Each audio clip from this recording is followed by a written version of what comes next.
Hi, Gunners fans around the world. Hi to all football lovers around the world. You are welcome to the Arsenal Alchemy.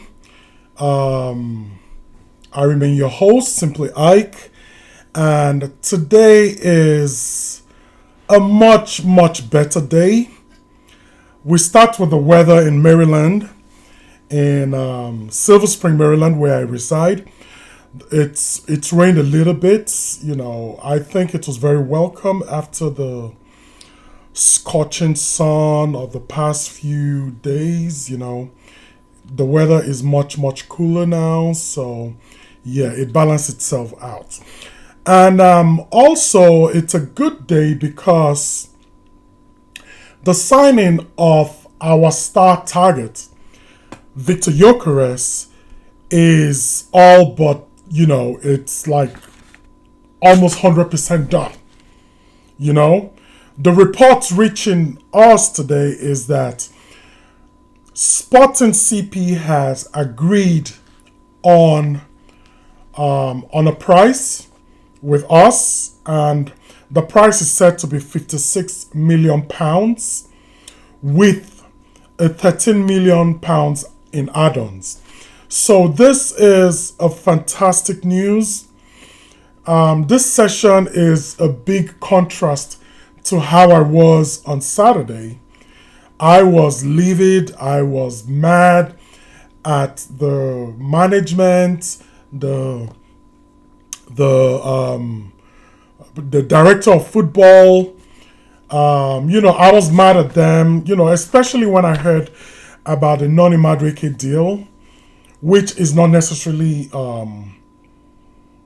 it's still going on. But what gives me joy is this Victor Gyökeres news that he is now imminently going to be an Arsenal player. Like I said, the value of the deal is about £56 million, and it's 13 million in add-ons. The add-ons will come in when we probably win the league, we win the Champions League, things like that.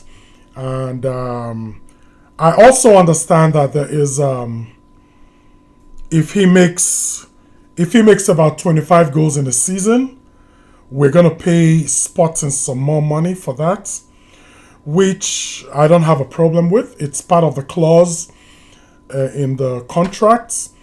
And, I'm really ecstatic. This is the player I have always rooted for. I have been consistent in my choice of striker. I don't even think any player in the world, any striker in the world comes close to this guy. Like I said, I have watched him multiple times. This guy is just, you know, he's, he's simply too good. You know, coupled with the fact that he has the knowledge about the EPL. Don't forget he was in Brighton as a youth, and he later moved to Coventry. And he scored loads of goals in his last season in Coventry. He scored 17 championship goals. So that was fantastic.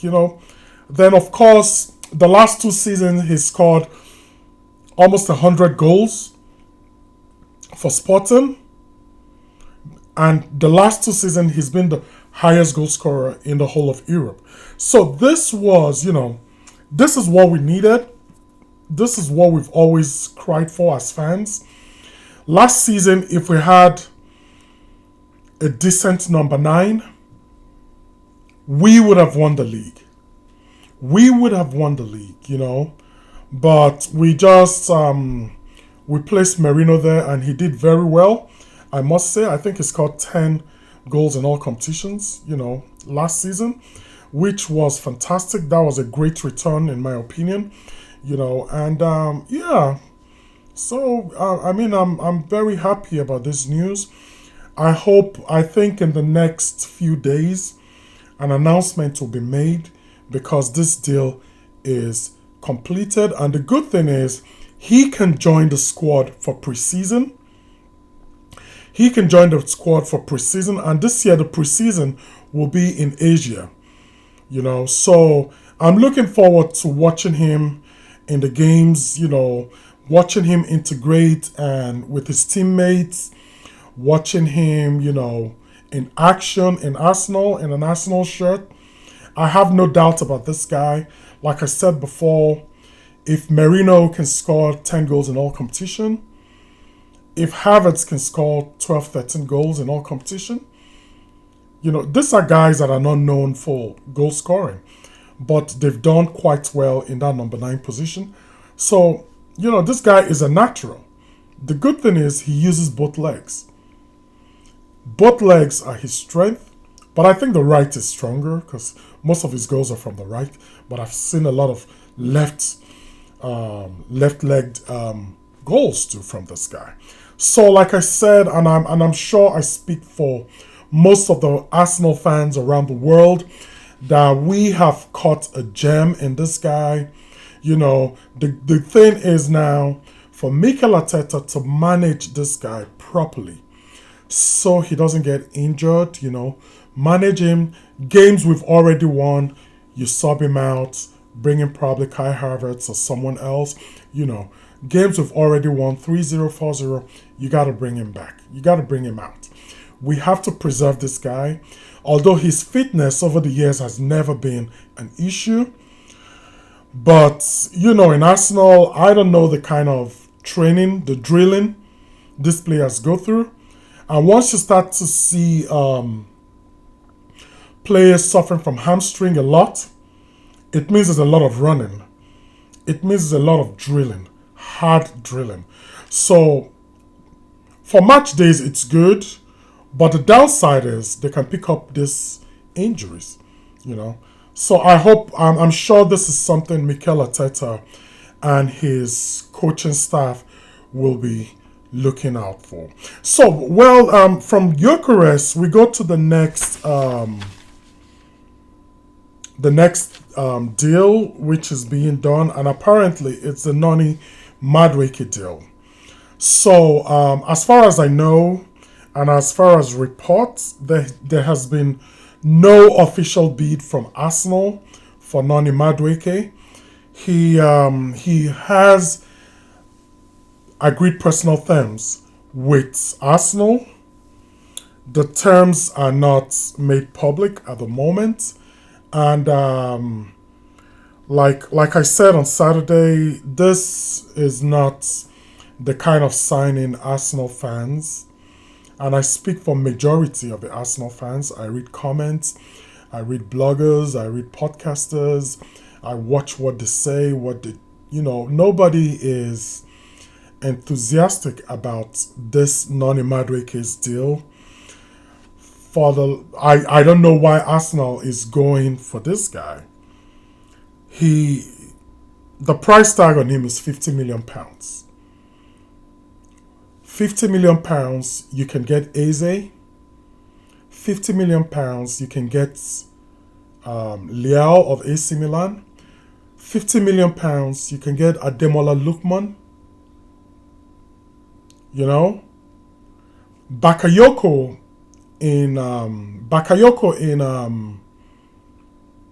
Bakayoko that plays for Ajax is £17 million, and he plays on the left wing side. Why are we going for Noni Madueke? Why are we going for another Chelsea reject? If you look around, the reaction from Chelsea is, oh, it's good, let him go. He hasn't proved himself yet. If a player hasn't proved himself in a team like Chelsea, why will a bigger club like Arsenal want to take that player? This is what I don't understand. We did the same thing with Kai Havertz. We're kind of stuck with him. We did it with Jorginho. While some people were okay with Jorginho's performance in an Arsenal shirt, I wasn't. I was underwhelmed.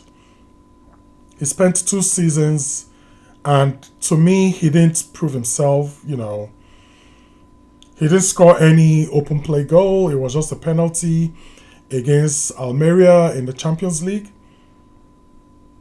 Against PSV return leg, he cost one of the two goals we conceded against PSV. 2 seasons ago against Spurs, he gave away possession and Spurs scored, thereby equalized. I think that was last season actually. Last 2 seasons. And Spurs equalized. We dropped 2 points. Don't forget we lost the league by 2 points against Manchester City that season. So, like I said, I was underwhelmed with Jorginho, but there's been other players over the years. We saw David Luiz coming from Chelsea, a washed-up David Luiz. In his prime, he was a great player. He came to us when he had no legs, and this is a guy that had disciplinary issues, picking up red cards, causing penalties, and it wasn't different with him. Though he won the FA Cup with us, but he wasn't what we wanted. His coming to Arsenal, his time at Arsenal was deemed a failure to me. Over the years, we got Yossi Benayoun. We got the worst of them all in what's the Brazilian guy's name? His name just left my mind, but my head. But when it comes back, I'll go back to that. We've been having this Chelsea flops over and over again. It's time we go out and get players, get actual good players. Not because they had some good times in Chelsea in the past, we decide to take them. Of course, Raheem Sterling. I think Raheem Sterling was the biggest flop of them all. He was horrible last season. And we're paying this guy £110,000 every week. His complete salary was £300,000. Chelsea was paying that. So these are the mistakes we don't want to repeat. The players we have. Saka is better than Noni Madueke. Martinelli is better than Noni Madueke. Trossard is better than Noni Madueke. Even Ethan Nwaneri, you can argue he's better than Noni Madueke. Why are we going for this player? Anyway, the deal is not done. Let's hope this is just a smokescreen to get other players and to lower sign-on fees for some other players. Let's hope this senseless link with Noni Madueke is just a smokescreen. So moving on, we go back to the Rodrigo deal. Rodrigo, like I said on Saturday, is now open to a move to Arsenal after it's been made clear in Real Madrid that he is not part of the plan. Remember, I told you Arda Güler is the one benching Rodrigo in Madrid. The past 3 games in the Club World Cup, he's been on the bench. He hasn't seen any single minute, which signifies that they are ready to move on from this guy. Now there's been reports claiming that he's now open to an Arsenal move. Now he's open to an Arsenal move, but other teams are said to be interested. The Saudi teams, about 2 teams in Saudi Arabia, are interested in Rodrigo. Then PSG and Manchester City are said to be monitoring his situation, and they will be ready to pounce. Now, what this means is, because of the involvement of these other teams, the sign-on fee will be high. It will be a very expensive deal. Sorry, excuse me. It will be a very expensive deal.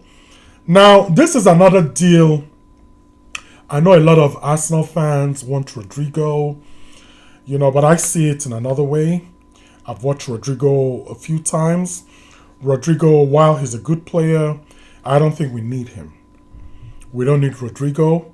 We don't need to spend about £80 million in getting Rodrigo and placing him on about £350,000 a week salary. I really, really don't think it's going to work. I don't think This I don't think Rodrigo can give us 15 GAs in a season. I don't think so. I'm just being honest. This is my opinion. Instead of Jorginho, I'd rather leave Martinelli there. Martinelli, like I said, what he needs is good coaching. And what I notice about Martinelli is that Arteta overuses him. Arteta overuses him. You know? Now, Miles Lewis Kelly, who plays the three for us, doesn't overlap. So it leaves Martinelli as a lone winger. Especially when they double up on him. What do you want him to do? Saka is better. Saka can deal with situations like that better. But he is not that kind of player. So I think it's a coaching problem with Martinelli. I feel if he's well coached, we don't need anybody. We have a gem of a player. His pace, his defensive abilities, his goal scoring ability, and he creates chances. We just don't take those chances. Yes, he has some times when he's frustrating, but most wingers are like that. So this Rodrigo deal, I'm not happy about it. I'd rather go for the Eze deal than this one.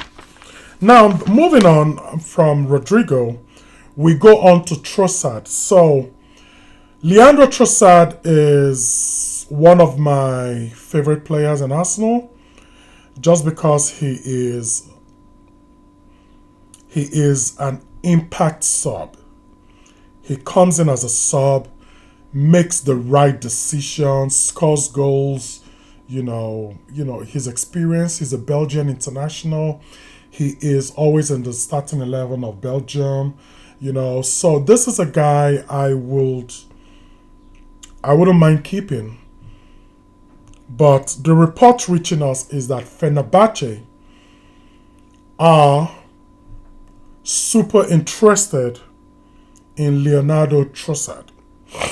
They want to sign the versatile forward, and a deal of around 17 million euros has been tabled to Arsenal, according to the reports.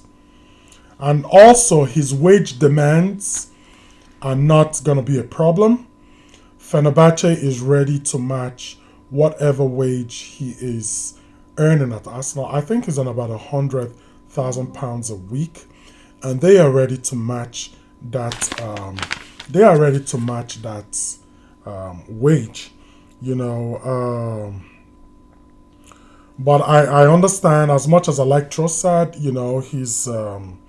I think something has got to give. A lot of players are coming in. We have about 3 or 4 already, and 2 or 3 more are expected to come. So I think it's only natural that someone leaves as well. You can't have all these players there and all these players coming in. There will be there will be some kind of crisis and selection, So I understand that, but I'd rather Trossard leaves than Martinelli leaves. Trossard, of course, we know he's 30, he's aging. He's 30 or 31, he's aging. And, playing as a winger at 31 is not easy. As a winger, you run a lot. So I'll welcome a move to sell Trossard to Fenerbahce. And, like I said, we'll see how that goes. And to add something to the Gykoreres deal, we heard he's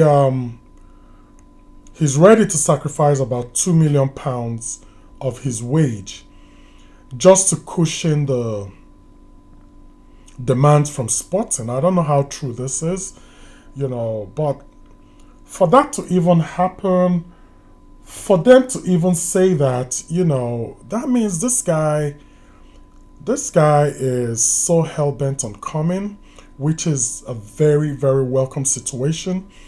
He will definitely be a fan's favorite when he comes. I'm sure there will be a new song prepared for him. for this guy to be willing to sacrifice all that to come to us, it really gives me a lot of joy to hear this. And I just can't wait for this news to be confirmed by Arsenal. The celebration starts from there. And then from there, we can start dreaming of titles. We can start dreaming of trophies. It's turning out to be a very, very wonderful period for the Arsenal and Arsenal fans in general. And like I said, I can't wait for this deal to be announced. And on that note, we're going to end this session of the Arsenal Alchemy. And if you did enjoy this, do like and subscribe on this channel. Until then, it's goodbye.